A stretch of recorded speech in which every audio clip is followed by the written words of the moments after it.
오늘은 즐거워하는 자들과 함께 즐거워하라라고 하는 주제를 가지고 잠시 말씀을 나누길 원합니다.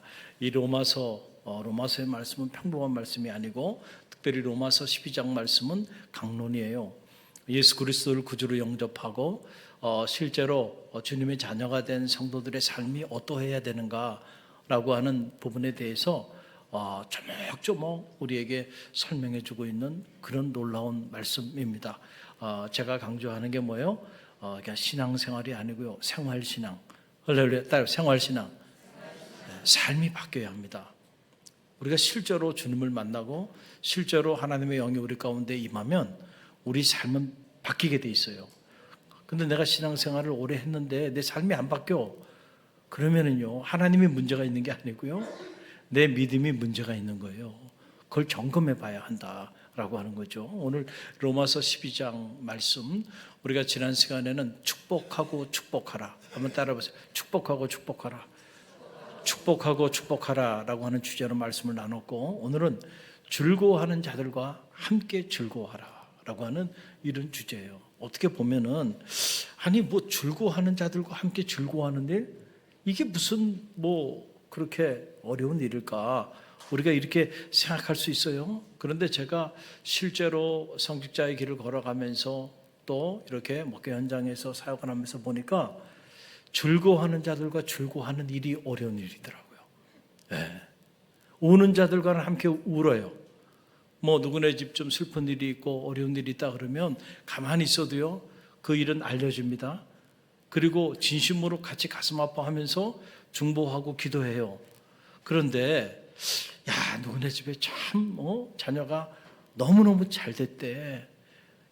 어느 집에 그 남편이 너무너무 잘 됐대. 그 아내가 또 너무너무 잘 됐대.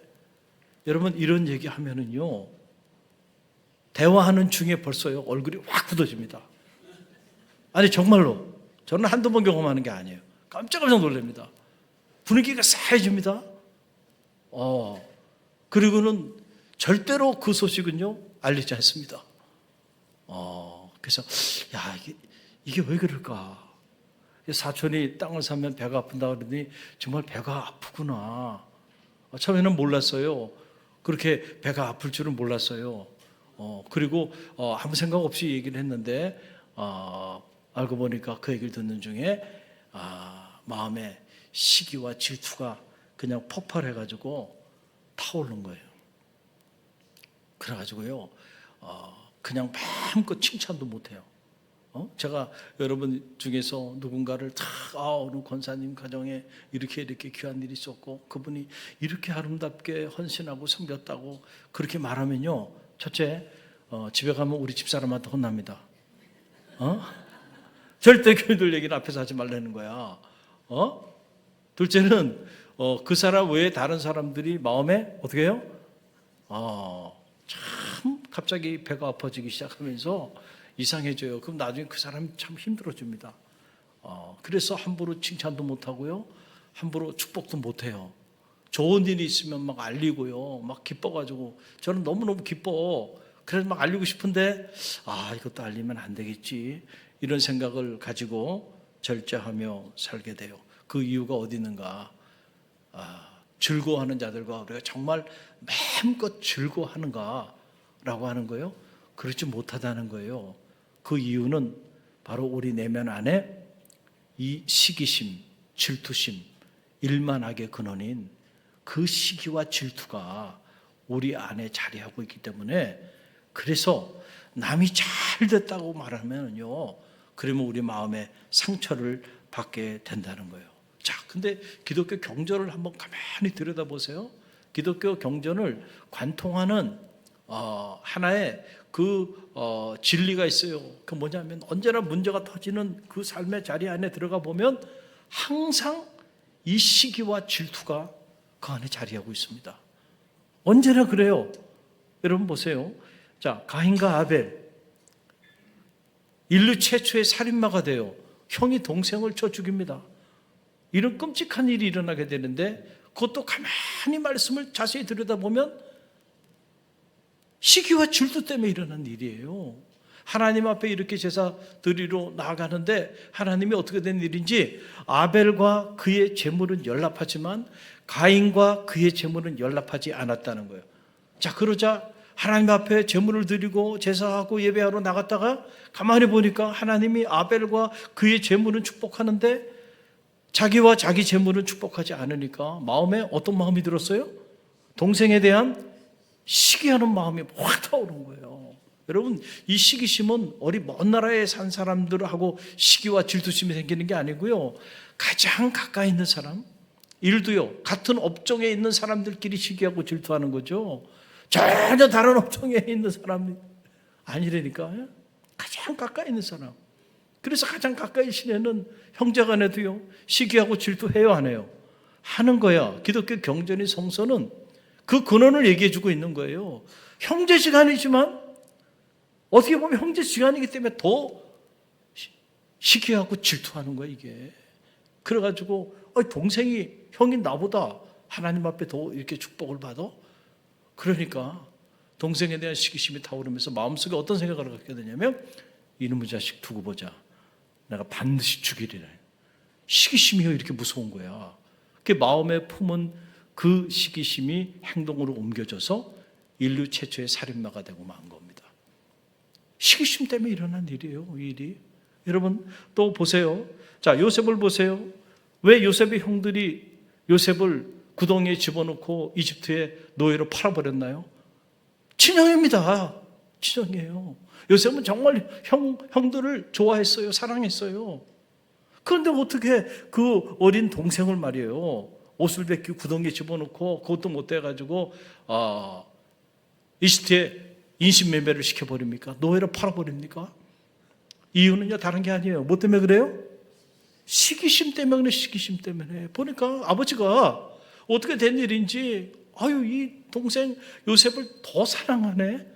막 동생에게는 채색 옷도 막 입히고, 내리사랑이라고 아버지 입장에서 봤을 때는 그 어린 요셉이 사랑스러웠던 거예요. 그러면은요, 형들 입장에서는 동생이, 어린 동생이 나이 드신 아버지에게 이렇게 누뚱이 사랑받으면 좋은 일이잖아요. 그런데 어떻게 되는지 형들은, 왜 아버지는 저 동생 요셉에게만 채색 옷 입혀주고 요셉을 저렇게 사랑하지? 거기에 또 시기심이 생기는 거예요, 형제간에. 그런데다 그 시기심에 불을 지핀 게 바로 뭐예요? 하나님이 요셉에게 꿈을 허락해 주셨잖아요. 근데 요셉은 아무 생각 없이 형들 앞에 하나님 나에게 이런 좋은 꿈을 주셨다고, 그리고 그 꿈을 형들에게 얘기를 합니다. 그때 형들이 듣는 중에 가만히 보니까 이런 봐라, 형들의 몇 집단이 자기에게 절을 해? 그러니까요, 불난 집에 기름 갖다 분 겁니다. 그러니까 형들이 다 만장일치로 마음에, 이놈의 자식 살려둬서는 안 되겠다. 그러고 마음을 먹고는요, 그러고는 기회가 왔을 때 구덩이에 집어넣고 채색 옷 그냥 보란듯이 갈기갈기 찢어버리고요, 그리고는 노예의 옷을 입혀서 이집트에 팔아버린 겁니다. 이유가 뭐 때문에 그렇다고요? 시기와 질투 때문에 그래. 여러분 잘 보세요. 다니엘이 사자굴 속에 던져지잖아요. 왜 사자굴 속에 다니엘이 갑자기 사자굴 속에 들어갑니까? 시기와 질투 때문에 그렇다니까. 다리오 왕이 이 다니엘을 보니까 사람이 신실해. 그리고 총명해. 그러니까 그를 총애했단 말이에요. 그랬더니 같이 있었던 고관 대작들이 가만히 보니까 굴러 들어온 돌이 박힌 돌을 빼는 거야. 아니, 저 이방 포로로 끌려온 저 이스라엘 사람 다니엘을 왜 다리오 왕이 저렇게 더 흠모하고 총애하지? 그러니까 마음에 이 고관 대작들이 하나같이 다 어떤 마음이 들었냐면, 시기하고 질투하는 마음이 들었어요. 어떻게 하면 저놈을 끌어내릴까? 어떻게 하면 저놈을 좀 혼쭐을 낼까? 그래서 뒷조사를 다 한 거예요. 허물을 찾기 위해서. 근데 허물이 없는 겁니다. 그 궁리하는 끝에 보니까 하루에 3번씩 하나님 앞에 기도하는 습관이 있는 거야, 다니엘이. 저거다. 그래서 모함을 한 거, 함정을 판 거 아닙니까? 그래서 왕의 직서를 만들고 왕위에 30일 동안 다른 사람이나 어떤 다른 신에게 절하는 사람은 저 사자굴 속에 집어넣자고요. 누굴 죽이려고 판 함정이에요. 다니엘을. 왜? 마음에 뭐가 있어서요? 시기하는 마음, 질투하는 마음, 그 투기하는 그 못된 마음 때문에. 그래서 그 함정을 팠다가 결국 그 함정을 판 그들이 그 함정에 빠져서 죽게 되잖아요. 여러분, 마음을 잘 다스려야 됩니다. 할렐루야. 마음을 잘 다스려야 돼. 무릇 지킬 만한 것보다 내 마음을 지키라. 생명이 근원이 이에서 남이라 그래. 사람은 사람의 외모를 보지만 여호와 하나님은 그 사람의 마음의 중심을 보세요. 그 마음의 정원을 보세요. 그 마음의 정원이 시기하는 마음, 투기하는 마음, 질투하는 마음으로 그렇게 자리하고 있으면 그 사람은 절대로 쓰임받지 못해요. 그리고 그 인생도 피곤해지고요. 나도 죽고 너도 죽고. 그런 투기심이 강한 사람은요, 주변에 있는 사람들 다 파멸의 경지로 끌고 갑니다. 그래서 여러분, 사람 만날 때요, 특별히 젊은 사람들 같은 경우에 아내 잘 만나야 되고 남편 잘 만나야 되는데 투기심이 특별히 강한 사람은요, 여러분, 배우자로 만나면 인생 망가집니다. 정말 힘들어집니다. 할렐루야. 이거 다스려야 돼요. 여러분, 사울 보세요. 사울이 왜 몰락했습니까? 이스라엘의 초대 왕으로요, 사사시대를 종식하고 새로운 왕정시대의 문을 열면서 사울이라고 하는 사람을 하나님이 들어서 사용하여 주세요. 얼마나 존귀한 자리입니까, 그 자리가? 그런데 왜 사울이 그렇게 비참하게 몰락합니까? 그가 전쟁터에 나가서 블레셋과의 전쟁에서 패하고 스스로 자결합니다. 그리고 그가 끔찍이 사랑했던 두 아들 요나단과 말기수야도 그 전쟁으로 인해서 비참한 죽음을 맞이합니다. 사울의 가문이 한순간에 몰락하고 마는 거예요. 여러분, 왜 그랬을까요? 성경을 가만히 보면 여러 가지 이유가 있지만 그 중에 가장 강력한 이유 중에 하나는 바로 뭐예요? 시기하고 질투하는 마음이야. 누구에 대해서 그랬어요? 다윗에 대해서. 아니, 하나님이 붙여주신 사람 아니야. 그래서 다윗을 귀하게 여기고 다윗을 자기 사랑하는 딸도 내주고 사위로, 자식으로 삼은 거예요. 그리고 전쟁터에도 이제는 사울 대신 나가서 목숨 걸고 전쟁터에 나가서 싸우는 장수로 그렇게 일하고 있는 그 다윗을 시기합니다. 근데 시기하게 된 데는 백성들에게도 일정 부분 그 원인 제공은 했어요. 전쟁터에서 끝나고 다 오는데 말이야, 백성들이 뭐라고 칭송해요? 사울이 죽인 자는 천천이고 다윗이 죽인 자는 뭐라고요? 만만이다. 아니, 그러니 그 소리를 듣는 순간에 사울은 자기 일국의 왕인데, 그리고 다윗은 뭐예요? 장수인데 백성들이 보니까 장수인 다윗을 더 칭송하네. 그 소리를 듣는 순간 마음에 뭐가 치밀어 오른 거예요? 시기하고 질투하는 마음이 치밀어 오른 거예요. 그래가지고 하나님이 그렇게 세워졌는데 그 축복의 자리에 그 순간부터 사울은요, 다윗을 죽이는데 자기의 남은 생을 바칩니다. 얼마나 끔찍한 일이에요. 그러다가 비참하게 이렇게 사울은 몰락하게 되었다라고 하는 그런 얘기예요. 여러분, 구전되는 그 유대인의 민담에 보게 되면 이런 얘기가 나와요. 어느 날 천사가 한 여인에게 나타났어요. 그러면서 그 여인에게 이런 말을 하는 거예요. 내가 너를 축복하고 싶다. 그리고 내가 원하는 친구 한 사람에게 너에게 주는 축복보다 갑절로 많은 축복을 주겠다. 여러분이 아마 이 얘기를 들었으면 여러분 마음은 어떨까요? 내가 너를 축복하겠다. 거기까지는 기분이 좋았을 거예요. 그렇죠? 그런데 내 친구 중에 한 사람, 내가 원하는 내 친구 중에 한 사람에게는 내가 너에게 주는 축복의 2배를 주겠다는 거야, 갑절로. 이 여인은요, 남이 잘 되는 꼴을 못 보는 여인이야.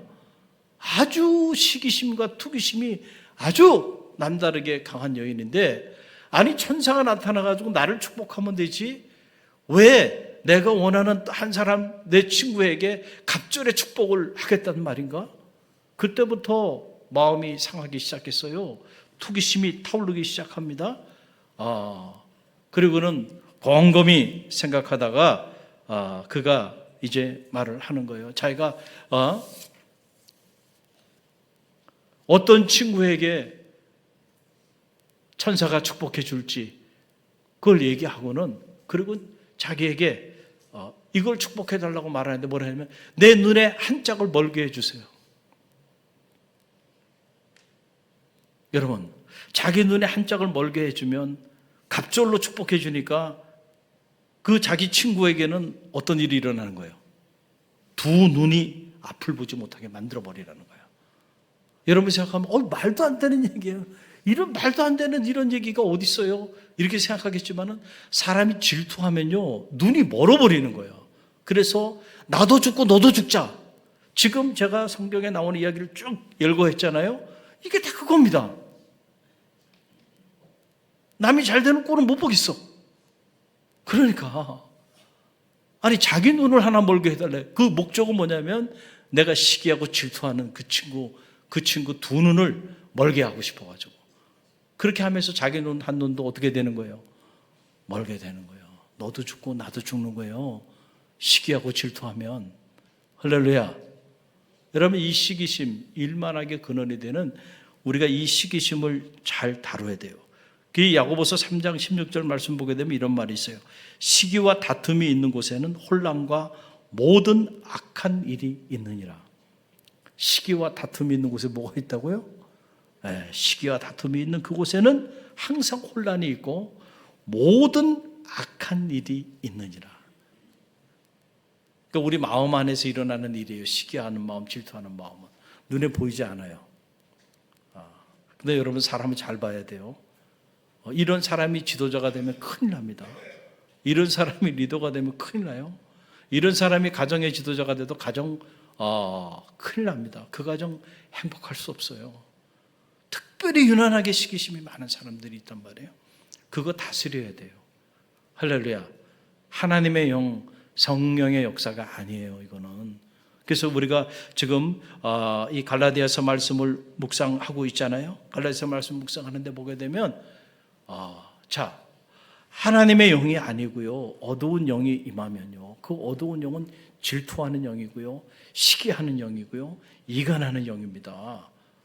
그 영에 사로잡히게 되면 어떤 일이 벌어지냐면, 자, 갈라디아서 5장 20절로 21절 말씀 요거만 자, 육신에 속한 자들, 어두운 영에 사로잡힌 자들에게 나타나는 15가지 열매가 있는데 그 중에 일부예요. 우리 함께 읽어봅니다. 우상 숭배, 마술, 원수 맺는 것, 분쟁. 그 다음에 뭐가 있어요?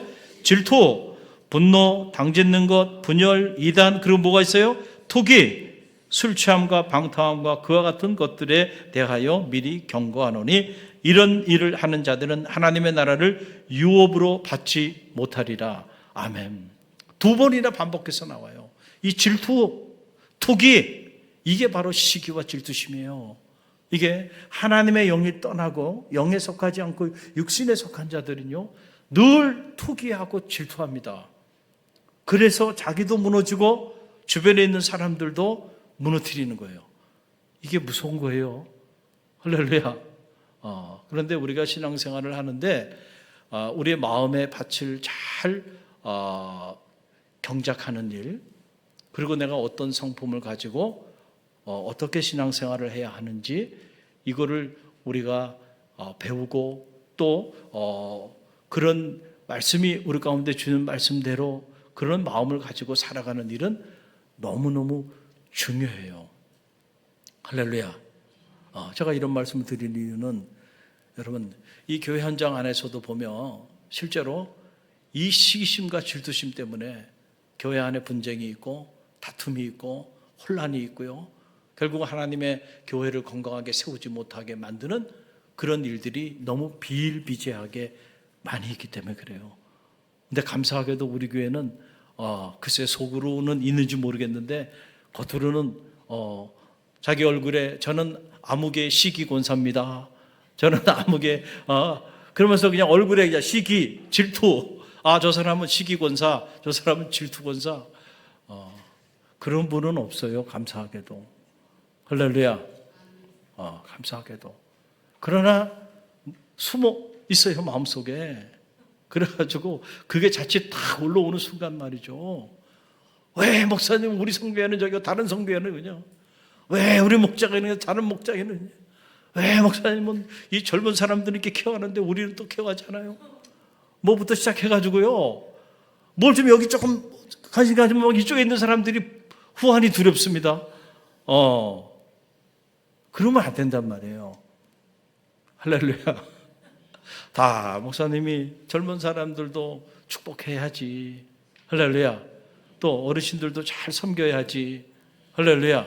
그냥 그렇게 생각해야 돼. 그렇게 생각해야 되는데 현실은 그렇지가 않아요. 현실은 그렇지가 않아요.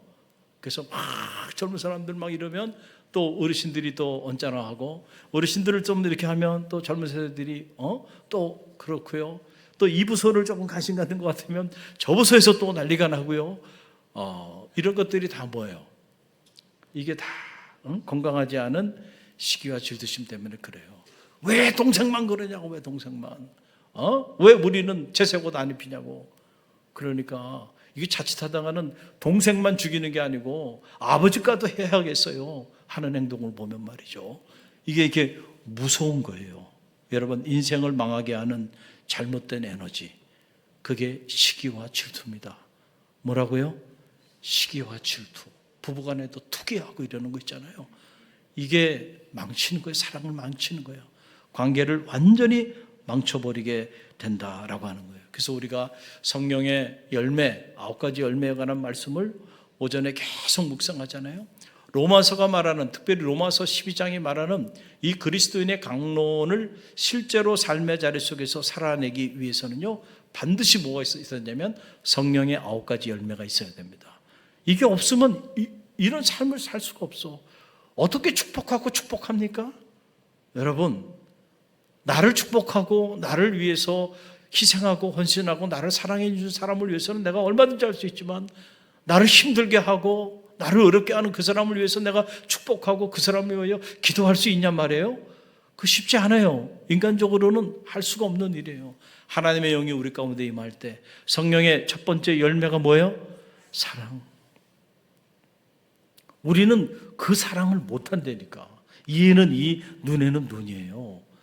그런데 나를 넘어서는 그런 삶을 살기 위해서는요, 하나님의 영이 우리 가운데 임해야 돼요. 그렇지 않으면 안 된다니까. 아무리 여러분의 인격이 훌륭하고 여러분이 아무리 애쓰고 노력해도요, 안 돼요. 그냥 시기심이 확 폭발하고요, 금방 여러분 무너져 내리면서 갈등하고요, 분쟁하고 서로 미워하고요, 뒤에서 자꾸 이상한 얘기하고요, 이러며 살아간다는 거예요. 그건 하나님의 영에 사로잡힌 그런 사람들의 모습이 아니에요. 로마서 12장, 축복하고 축복하라, 무엇보다 즐거워하는 자들과 함께 즐거워하라 그랬는데 그런 삶을 우리가 살아낼 수 없다라고 하는 거예요. 여러분, 모차르트 잘 아시죠? 모차르트는요, 자기 후배인 베토벤을 질투하지 않았습니다. 그리고 오히려 뭐라고 얘기했냐면, 베토벤을 향해서 이 사람을 주목해 보십시오. 그는 세계 음악사에 놀라운 업적을 남길 인물이 될 것입니다. 그리고요, 모차르트가 베토벤을 어떻게 해요? 칭찬하고 세워줍니다. 그러니까 둘 다 잘 된 거야. 할렐루야. 특별히 이 독일의 유명한 작곡가인 슈만, 이 슈만은 자신도 탁월한 능력을 가졌지만 보니까 자기보다 더 탁월한 능력을 가진 후배 브람스를 봤어요. 그런데 그 브람스를 보고 시기하고 질투하지 않았습니다. 오히려 그 재능이 많은 그 브람스가 뭔가 그 재능을 펼치기 위해서 그에게 무대를 마련해 주기 위해서 대단히 애를 씁니다. 그리고 그를 마음껏 후원합니다. 보니까 나보다 더 탁월한 인물이야. 그러니까 그를 더 존귀히 여기고 그걸 세워줍니다. 그 나중에 이 슈만이 나이가 들어가지고 병에 들어서 노년에 어려움을 당해요. 그때 이 브람스가 그 슈만의 그 마지막 그 말년에 어려움을 당할 때 그를 다 도와주고요. 그를 보살펴줍니다. 참 아름다운 감동의 이야기잖아요.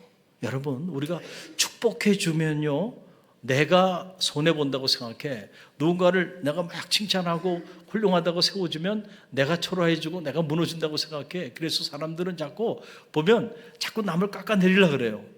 남을 깎아내리면 내가 높아지는 줄 알아요. 아니, 정말로 그래요. 부끄러운 얘기지만 성취자들도 이게 가만히 보면 그런 경우들이 많이 있어요. 근데 자꾸 세워줘야 돼. 할렐루야. 그리고 누군가 잘하는 사람이 있으면 저 사람은 정말 훌륭하다고, 저 사람은 정말 잘하다고, 귀하다고요. 또 누구네 집에서 누가 좋은 일이 있어요. 그러면은 야, 정말 좋은 일이 있다고 같이 정말 기뻐하면서 말이죠.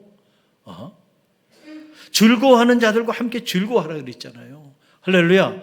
그것만 잘해도요, 하나님의 나라가 임합니다. 사촌이 땅을 사면 배 아프지 말고요, 사촌이 땅을 사면요, 여러분 기뻐하고요, 즐거워하면서요, 잔치도 열고요. 할렐루야. 아니, 사촌이 잘 돼야 될 거 아니에요. 가까이 있는 사람들이 다 잘 돼야지. 우리 갈릴리교회 성도들이 잘 돼야죠. 아멘입니까?